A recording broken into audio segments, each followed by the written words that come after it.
kao autoput od Zagreba do Dubrovnika. Oni krenu jednim putem, pa krenu drugo. Tako da mi znamo da receptori nisu stabilni na membrani, nego vrlo često putuju preko zvanih endocitskih vezikula unutar stanice. I to mi istražujemo. Ono što ću vam pokazati on film, također mi smo istražujući taj receptor EGF-a, mi smo našli cijeli signalni put, ne samo mi, nego brojni znanstvenici u svijetu, i on će vam biti prikazan ovdje, na njemu radi Jonatan. I to je takozvani epidermalni faktor rasta EGF, koji se specifično veže za svoje receptore izvana, to je vanjski dio stanice, ovo je plazma membrana, ovo je unutrašnji dio stanice. Kada se faktori vežu ovdje, onda aktiviraju ove enzime i ti enzimi vam sada stvaraju ove crvene točke, a te crvene točke to je dobivena Nobelova nagrada. To je fosforilacija proteina kao aktivacijski mehanizam. To je ono što govorimo o molekularnom jeziku. Znači, drugi pokretački mehanizam je vezanje ove energije GTP na drugi protein, aktivira se novi protein, dolazi do konformacijske promjene. Taj protein kad se konformacijski promijeni, tek onda će moći se vezati na sljedeći protein koji se zove MAP kinaza, opet će aktivirati fosforilaciju, novi protein u nizu i tek ovaj zadnji će vam biti sposoban ući u jezgru i u jezgri će aktivirati podražaj da te ta stanica podijeli. I tu vi imate sada 11 proteina, do faktora rasta, do jezgre, imate 11 proteina koji su otkriveni i mi znamo kako oni rade. I kako rade su molekularni jezik, stanice. One crvene točke su vam Nobelova nagrada za fosforilaciju, ona je GTP vežuće, Nobelova nagrada za otkriće GTP vežućih proteina. Samo za to, ništa više. Samo za onu crvenu točku da nešto može fosforilirati drugi protein je bazično otkriće koje je stvarno bilo vrlo važno. I sad od ovih 11 proteina koje ste vidjeli u vašim stanicama epidermisa, oni vam stalno rade i vaše stanice vam se dijele i stvaraju normalnu kožu. Međutim, ako od ovih proteina 9, bilo koji od 9, od broja 11, oni svi mogu biti pokrenuti abnormalno u tumorskim stanicama također. I u tim stanicama će onda oni aktivirati onkogeni put i umjesto stvaranja normalne kože možete imati u bilo kojoj drugoj stanici tumorski proces kao što sam pokazao. Primjer Magde Vjenko, za nju sam htio dvije stvari vam reći. To je jedna studentica koja je došla iz Krakova za vrijeme 4. godine studija biotehnologije. Došla je kod nas u Frankfurt i željela je kod nas provesti ljetno, 2 mjeseca ljetne prakse. Ja sam ju primio u laboratoriju, nakon toga je trebala ići 2 mjeseca u Rockefeller, na Rockefeller sveučilište, jer njezini roditelji žive i rade u New Jersey koji je blizu. Međutim, Magda je za 2 mjeseca toliko stvarno naučila, napravila i zaljubila se na neki način u svoj vlastni projekt, da nije htjela otići u Rockefeller, nego ostala još 4 mjeseca u Frankfurtu, a nakon toga je trebala se vratiti u Krakov, studirati 5. godinu. Ona je napisala pismo dekanu, dekanici u to vrijeme, zamolila da ne dolazi uopće u Krakov, nego da dolazi samo polagati ispite, da će ona, zbog toga što je odličan student, da će ona uspjeti položiti sve ispite bez polaženja nastave. Jedna stvar koju sam morao osigurati da drži određeni nivo nastave u Frankfurtu, to smo napravili. Onda je djevojka radila u Frankfurtu i odlazila je u Krakov 10 sati autobusom po noći, sutra tamo, položi ispite i za 2 dana se vraćala natrag u Frankfurt i dalje radila. I ta djevojka još nije završila svoj fakultet, znači ona nije ni počela diplomski raditi, nije počela raditi ni doktorat. Ona je već 2005. godine, vidi se ovdje, već je 2005. godine objavila je rad u časopisu Science koji se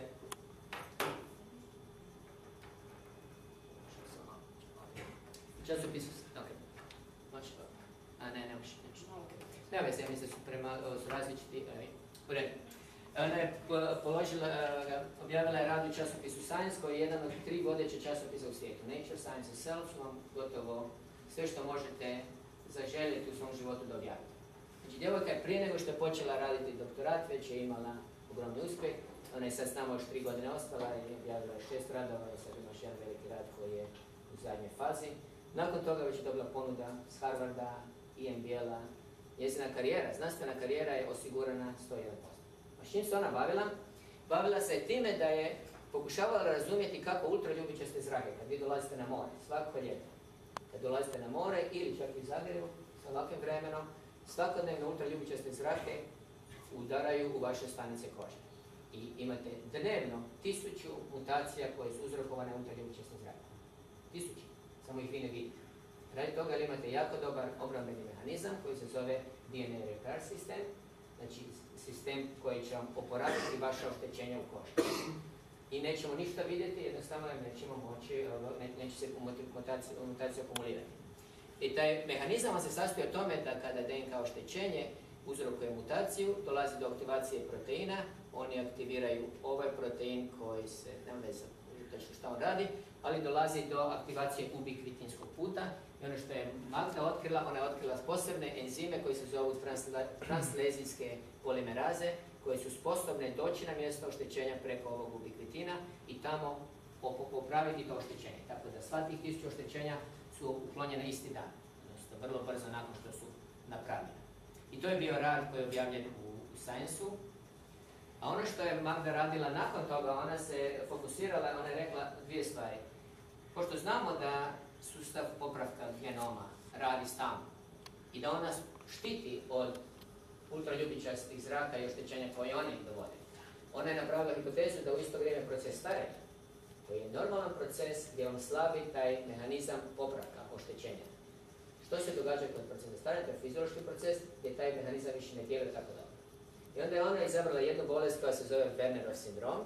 I Wernerov sindromom se očituje u tome da osobe vrlo rano ostare, da imaju dijabetes, aterosklerozu i mnoge tumore. I ono što se događa kod osoba, one nisu bolesne osobe. One samo nemaju sposobnost kao normalne osobe da popravljaju sva oštećenja. I zato kad vi vidite ateroskleroza, dijabetes, to nisu posebno velike nove bolesti, nego su to bolesti koje vam dolaze sa starenjem, s procesom slabljenja fiziološkog procesa našeg normalnog obrambenog sustava stanica. I onda kad vidite ove dvije sestre, ova osoba ima 25 godina, a ova osoba ima 28 godina. I onda odmah vidite koja osoba je bolesna i koja osoba ima sindrom koji se zove Wernerov sindrom. A vrlo su bliske u godinama.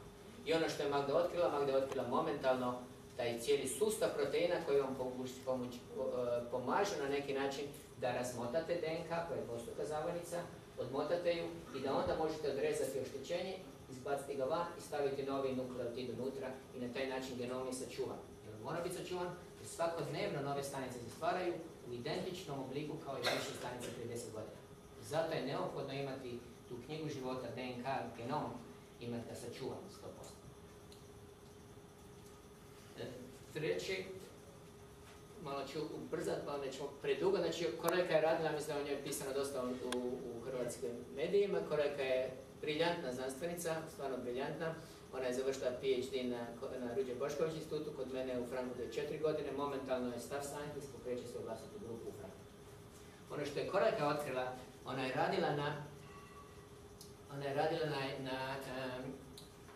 na pitanju. Ja sam pokazao, imate onih 1000 proteina koji se nalaze u stanici. Milijoni. Ali ti proteini vam nisu statični. Oni vam su svi tamo od kad ste vi rođeni pa dok umrete. Obrnuto. Svaki od onih proteina unutar mjesec dana se potpuno razvore.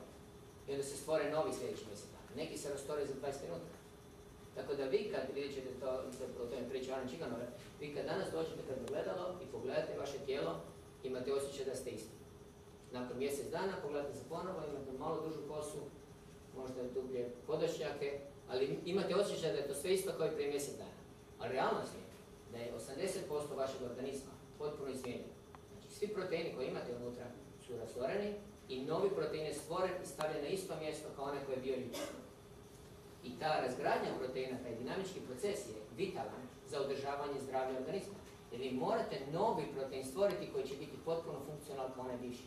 A onaj koji je završio funkciju je sa završetkom funkcije postao malo oštećen, pa ga morate maknuti.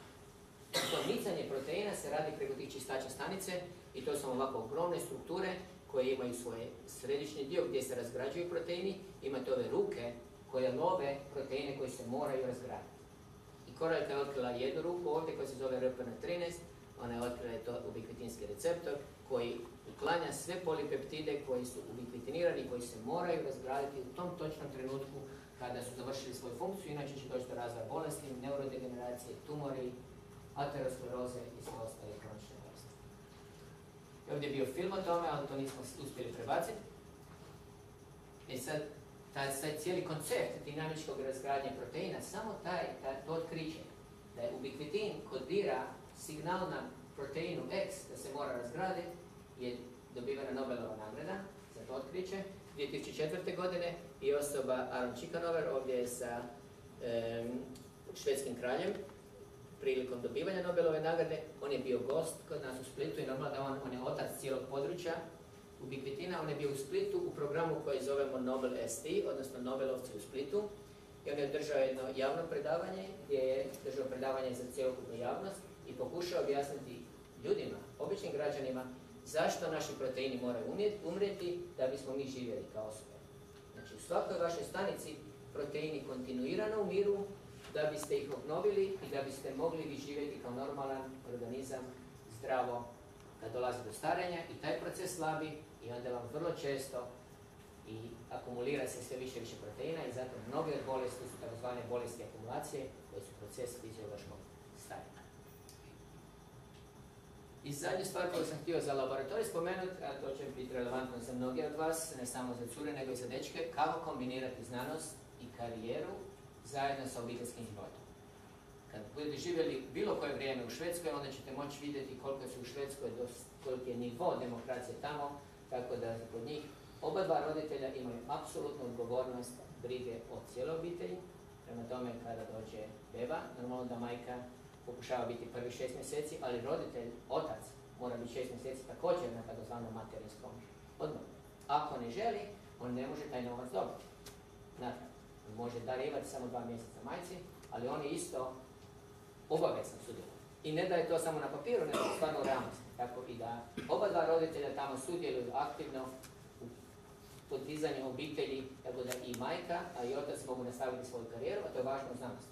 Jer u znanosti, ako izleđete van iz karijere na 2 godine, nema ni jedan projekt koji ste vi radili prije 2 godine da će biti aktivan za 2 godine ponovno. Mnogi ljudi su to otkrili, više nema više tajni tamo. Znači, vi ste izgubili svoj projekt. I ovdje je priča o Danieli Heller. Daniela Heller je postdoktorantica iz Njemačke. Ona je dobila malu Maju 2006. godine, prije nego što je otišla na materinski, ona je objavila vrhunski rad u Nature Cell Biology. Onda je dobila Maju. Počela je raditi već nakon 3 mjeseca, ne da dolazi u laboratorij, nego bila plaćena kao puni postdoc, ali radila od kuće i bila je doma dijelom. A u isto vrijeme u laboratoriju sam na neki način razgovarajući sa Kristinom, koja je bila fizički student. Kristina je surađivala sa Danielom i nastavila njezin projekt. Tako da je Daniela, dok je bila na materinskom, objavila još jedan rad u jednom od vodećih časopisa, moja sad. Tako da vidite da je ona imala bebu, dok je imala bebu bila najproduktivnija. Kad se vidi njezin životopis, ljudi vidi pa kako ste to mogli. I to je jedna od kombinacija gdje se stvarno mora, mi kao mentori, mi uvijek radimo na tome, bar neki od nas rade na tome, da se daje šansa, pogotovo mladim, talentiranim djevojkama, odnosno majkama u to vrijeme, da imaju šansu i u isto vrijeme kombinirati svoju produktivnu karijeru, a i materinstvo. I normalno da djeca onda nisu nama strana, ovdje je slika iz mog ureda. Jedna od mojih kćeri dok su bile male, Petra. Ovdje je također Petra sa postdoktoranticama, ovdje je onaj laboratorij koji sam pokazao. Ovdje je Lovro, kad smo došli iz Švedske, ovdje je bio prazni laboratorij, znači ovo su uređaje, on je bio majstor za namještanje svega. U isto vrijeme je smetao ljudima koji su trebali raditi. Onda je dovodio svoje prijatelje i radio je još više problema. Njima se sviđala ova umjetnost okolo i onda su se gađali, onda su imali replikade i onda su gađali te štitove. I sad da ne bi to sve ostalo na našoj djeci, samo koje dolaze od Danielina i moja, mi smo napravili novi program koji se zove Nikad nije prerano, može biti samo prekasno. I u tom programu mi pozivamo djecu iz dječjih vrtića i djecu iz prva 4 razreda osnovne škole da provedu jedno jutro s nama u institutu. I u tom jutru oni dođu u 9, u 12 izlaze, dobiju mali doručak, nešto za jesti, ovako da vidite.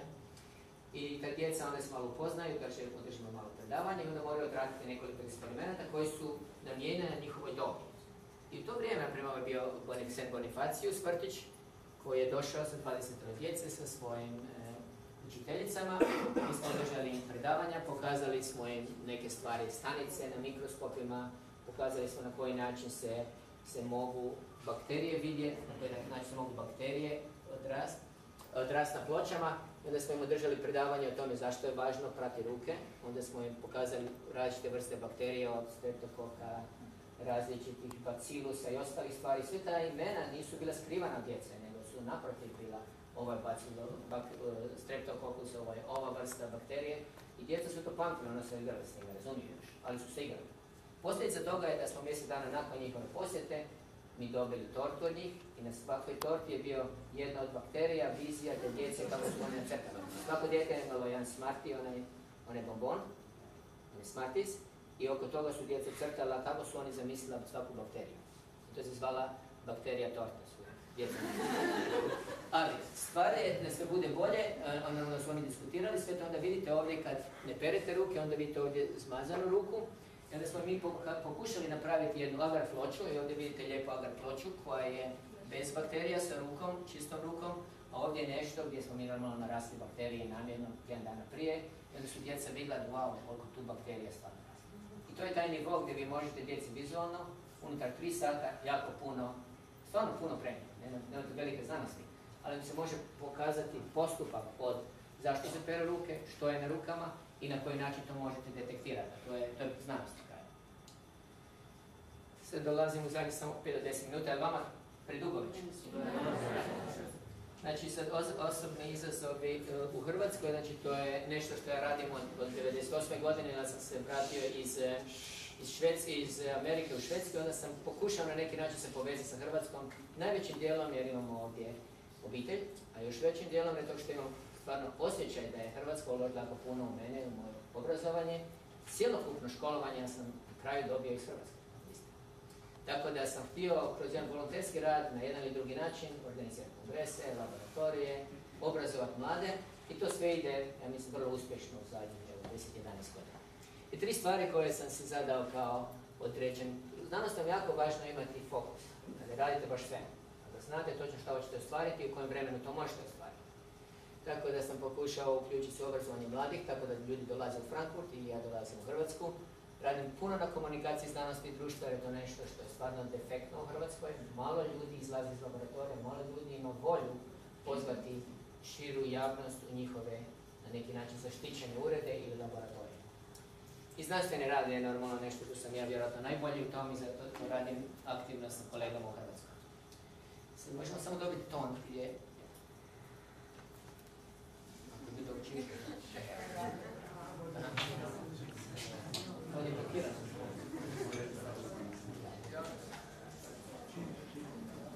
To će biti kratno.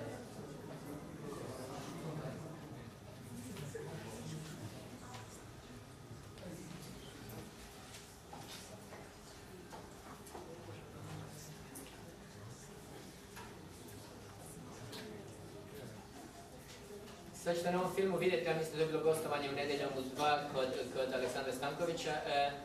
Ja sam tamo pokušao objasniti zašto je stvarno ulaganje u mlade vrlo važno i zašto je meni motivacija raditi sa vama, ali više radim sa onima koji su malo stariji od vas, jer su već u jednom znanstvenoj karijeri. Pokušao sam objasniti da je ne samo da je nama gušt tamo raditi, nego mi kao znanstvenici jako puno od vas učimo. I to je ono što ljudi ne razumiju na početku. Ne razumiju da je radi s mladim ljudima je ogromna energija koja se vraća nama, mentorima i znanstvenicima koji radimo s njima. Mislim da bi se trebalo samo stisnuti, ja mislim da bi trebalo raditi.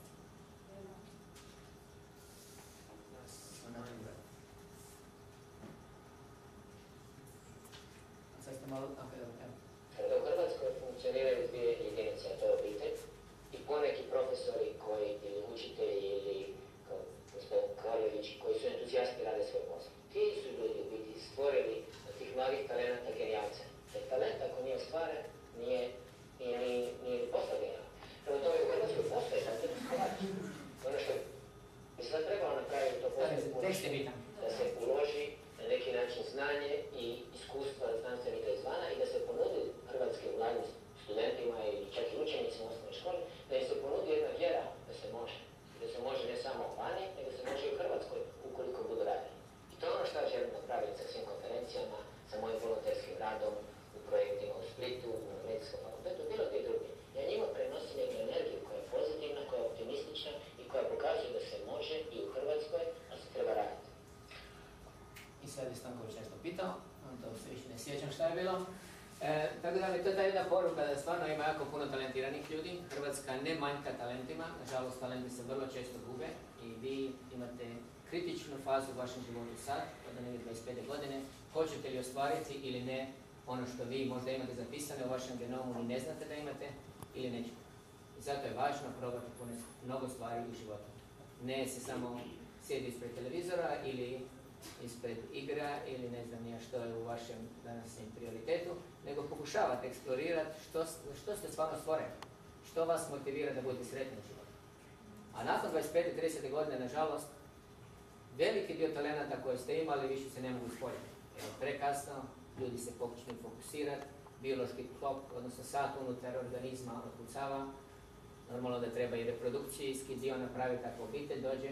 I vrlo često ljudi koji su fenomenalno talentirani jednostavno izgube svoj talent. I taj dio ja ne mogu vam reći koliko je to važno. I zato je meni bilo drago da smo u zadnjih par godina mi uspjeli iz Hrvatske sa fakulteta većinom, sa TMF-a i sa medicinskog fakulteta, uspjeli dovesti oko 12 mladih ljudi iz Hrvatske koji su proveli kod nas u Frankfurtu od 3 do 6 mjeseci, radili su, pokušali su otkriti nešto, naučili su da li su za znanost ili ne i na veliku moju sreću i zadovoljstvo svi su pokazali da su briljantni. Ali nažalost niko od njih se nije vratio u Hrvatsku. I tu je veliki problem Hrvatske, to nije problem tih mladih ljudi, to je problem Hrvatske jer Hrvatska jednostavno nema dovoljno dobre laboratorije, nema dovoljno dobre čak ni mentore, mlade mentore koji će moći te mlade ljude privući na Hrvatsku. Niko od tih ljudi nije ostao kod mene u laboratoriju, radi toga je obaveza bila da moraju ići dalje. Ja sam ih primio na 3 mjeseca, nakon 3 mjeseca su morali otići u bilo koji drugi laboratorij gdje žele raditi. Znači, šansa je bila samo da mogu kod nas naučiti nešto i biti sigurni da su dobri kao znanstvenici. I opet neću ići u detalje, ali Tina Perica je otišla na Cambridge, institut se zove LMB, laboratorij za molekularnu biologiju. To je mjesto gdje je otkrivena DNK, to je mjesto gdje se stvorila moderna molekularna biologija. Ona je jedna od 4 studenta od prošle godine koja je primljena i dobila prvu stipendiju sa svim novcima za svoje vlastito školovanje u sljedeće 4 godine. Tako da vi možete vidjeti, kad napravite nešto važno i vrijedno u životu, da će vam se onda otvoriti mnogo vrata. Njena plaća je danas preko 2000 eura i osigurana se i financijski, ali i znanstveno. Ona tamo radi stvarno vrhunsku znanost. I nije samo ona, par drugih. Sad zadnji dio je o Medilsu. Paralelno sa stvaranjem tog jednog edukacijskog kruga u Frankfurtu, ja sam shvatio da sam mogao napraviti nešto i u Splitu. Institut se zove Medils i ovo vam je Titova vila, bivša, odnosno danas je bila Dalmacija.